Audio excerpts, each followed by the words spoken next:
Hi, my name's Dr. Tony Rice and I'm the Science Lead for the National Pathways Program. My role is to help coaches plan and analyse training. I have specific skills in scientifically measuring training load and designing short and long-term training plans.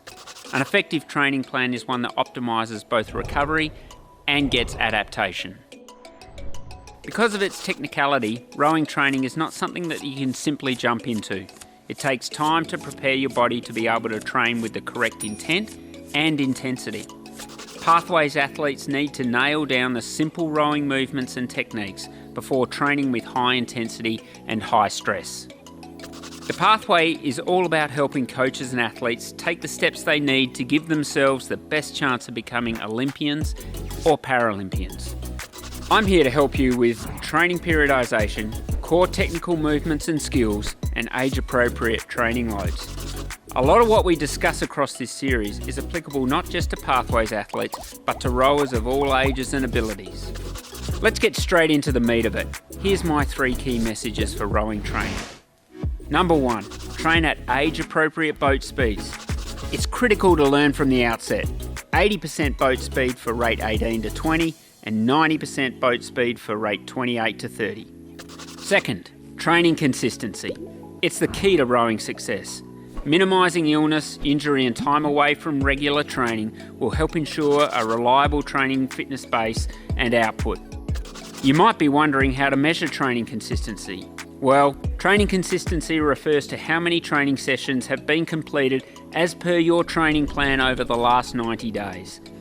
If the answer is more than 90%, then your performance will be reliable. We'll call this the 90-90 rule. It works every time. Lastly, train with people faster than you. This will force you to problem solve how to become a better rower. It could be through improving strength, fitness or technique. What would I say to a rower if I had 5 minutes to set them on the right path with physiology and training? There are no shortcuts to rowing success. Take your talent and build on it with great training that is consistent cycle to cycle and year to year. Also, race on your strengths, but train to improve your weaknesses so that one day they can become your strengths. Here are some indicators to know if you're doing the right things with your training. You'll know you're doing the right things if your target training speeds become more repeatable over longer distances, all the while feeling more efficient both technically and physically. You'll feel your ability to recover and produce a similar effort with minimal fade or increase in rate will become commonplace, and as more and more of your training group achieve this, the competitive nature of the group will drive further improvements. You're looking for that snowball effect. You're on the right track if you can get 80% boat speeds for rate 18 to 20 and 90% boat speeds for rate 28 to 30. Also, if you can work from 5 minutes at target boat speeds up to 60 minutes for rate 18 to 20 and 5 to 10 minutes for a rate between 28 and 30, that's a great indication you're on the right track. Lastly, your training needs to feel tougher than racing. It's not easy, but it's rewarding and character building.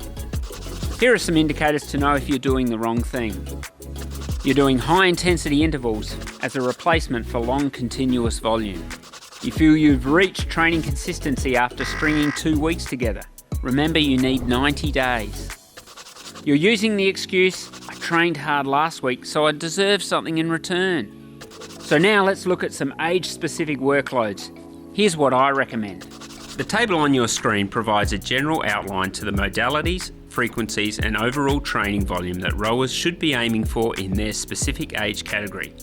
These are a guide only, and every training plan will have its individualities to suit the training group and training environment.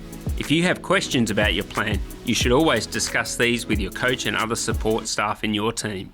So let's recap. Focus on the 90-90 rule and you can't go wrong. In order to achieve this target, you need to do the simple things really well. Incorporate small increases in training load week to week, schedule in recovery time, look at your nutrition and get plenty of sleep. So there you have it. Take care of the small things and your body will respond with increased rowing fitness and better racing performances. Just remember, take care of your body and it will take care of you.